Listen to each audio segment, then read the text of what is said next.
Samantalang kapag alam mo na sila ay buo, nagiging masaya ang samahan at matibay ang ugnayan ng bawat isa miyembro ng pamilya. Napansin po ba ninyo yun? Yung mga broken family. Pero may mga nagsasaksi. May mga pamilya na kahit single mom ka or single dad ka, ay nagiging successful pa rin ang family. Very rare naman po yan sa ganitong mga kaso. Meron at meron magsasaksi, pero halos marami pa rin ang nagpe-pay. Kasi kung single mom ka, magtatrabaho ka, ang anak mo, iiwan mo kung saan-saan,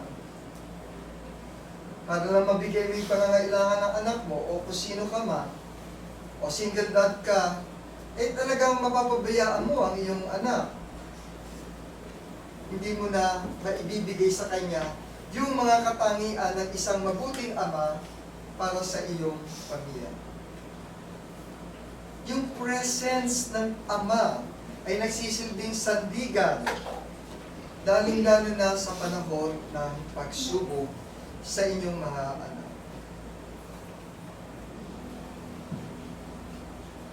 The blessing of a fatherhood is your discipline. Ilan sa inyo po ang takot sa tatay?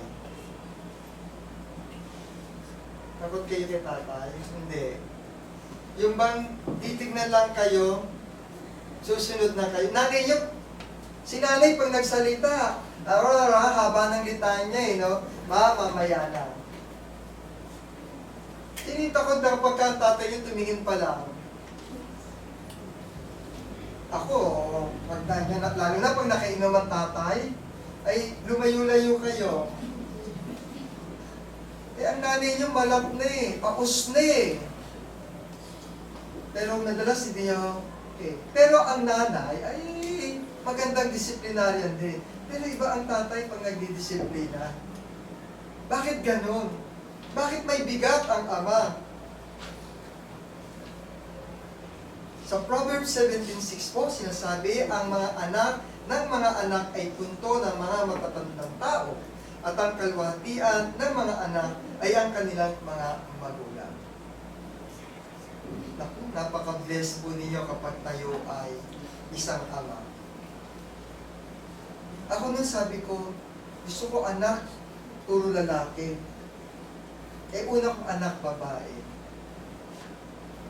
Pero nung sinasabi ng tatay ko at ng nanay ko at ng matatanda, swerte daw ang babae kapag mayroon kang anak na babae sa pamilya.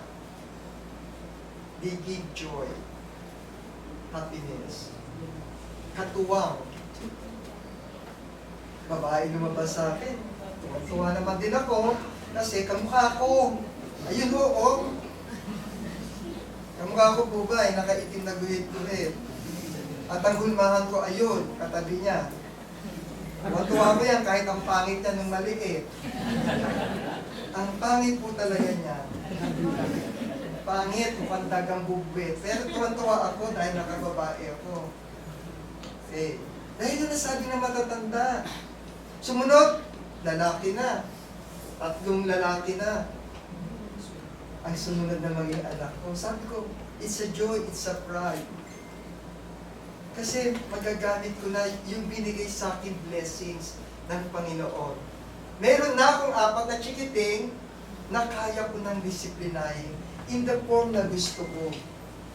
Una ko, dinala ang mga anak ko sa bahagi ng pananambahan. Yun yung binigay sa akin na blessing bilang isang father. Kung paano kong aakayin yung mga anak ko sa tamang landas, hindi naman po ako nagkamali. Kaya may mga tatay, it's a blessing for all of you na nandito kayo, magkakaroon kayo ng mga anak.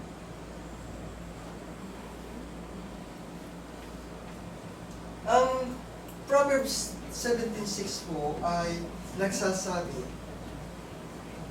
na kapag ang isang ama ay makay-Diyos, sinasabi po at pinaliliwanag nito na siya ay karangalan ng kanyang mga anak. Pansinin po ninyo, ilang porsyento lang ang mananambahang mga tatay, mga godly father. Ilang porsyento lang po ang lalaki na nakakasama ang pamilya niya sa pagsamba. Kung kaya't kapag kasama mo anak niyo, i-consider din niyo, kayo ay karangalan ng inyong mga anak. They are so proud of you. Hindi sila proud kasi dahil nakikita ng kaklase na may kaklase. Kasi iba po yung proud na sinasabing, kunwari, may mga bisita kayo, kaklase ng mga anak nyo. Pagkatapos si father, cool na cool. Hey Joe, kamusta ka na? Yung mga ginagaling yung kaklase. Hindi po sila proud kasi yung tatay ay nakikisalamuha doon sa mga anak.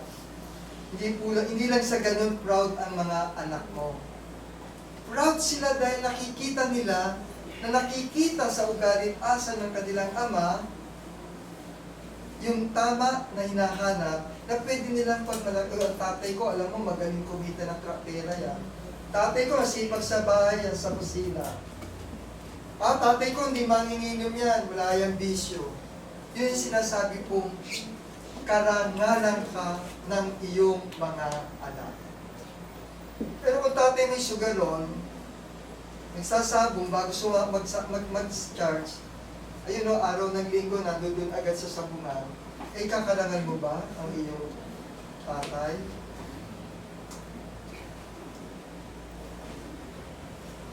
Maswerte kayo kapag ang inyong ama ay godly father, na kung saan natatangis siya dahil siya ay pinagpapala ng Panginoon. Yan ang tatay ko very proud ako dyan kasi every Sunday, nakakasama ko sumambayan. Yung iba naman, tatay ko, ayun na nasa sabungan, linggo-linggo, aga-aga.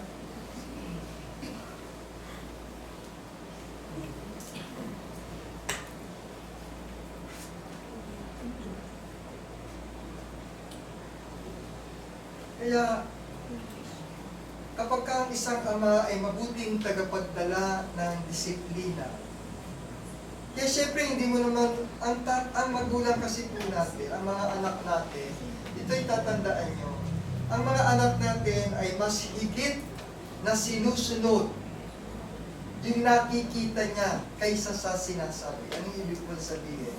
Kahit magsadakdak ka ng marami dyan, minsan hindi ka susundin ng mga yan. Pero subukan mong magpakita ng magandang kilos, asal. Yun ang kanilang matatandaan at yun ang kanilang susundan na gagawin. Ang mga ama ay dapat magpalaki sa disiplina at pagtuturo ng Panginoon. Makikita po natin ito sa Efeso 6 at Kawikaan 3, 11, 12. Alinaw po sinasabi, at kayong mga ama, huwag ninyong ipamungkay sa galit ang inyong mga anak, kundi palakihin ninyo sila sa disiplina at aral ng Panginoon. Sundan pa po natin sa Kawikaan. Anak ko, huwag mong hamakin ang saway ng Panginoon, ni mainis man sa kanyang pagsaway, sapagkat sinasaway ng Panginoon ang kanyang iniibig, gaya ng ama sa anak na kanyang kinalulugdan. Nagpapatunay na kapag ikaw ay sinasaway ng iyong ama, tinutuwid ka dahil ikaw ay mahal niya. Kung di kita mahal lang, pakialam sa'yo, bahala ka, makulong ka dyan. Di po ba't gano'n ang ilang katwiran? Kung nasa pelikula, gano'n? Kahit sa mga tabi-tabi, mag-observe pa po tayo. Kaya ka dinidisiplina ng iyong ama ay dahil mahal ka. Ayaw kanyang mapaliwali o punta sa isang kahihinatnan na pagsisisihan mo balang araw. Tsaka huwag kayo magagalit kapag ang tatay nyo sinasaway kayo sa mali. Meron tatay, konsentidor.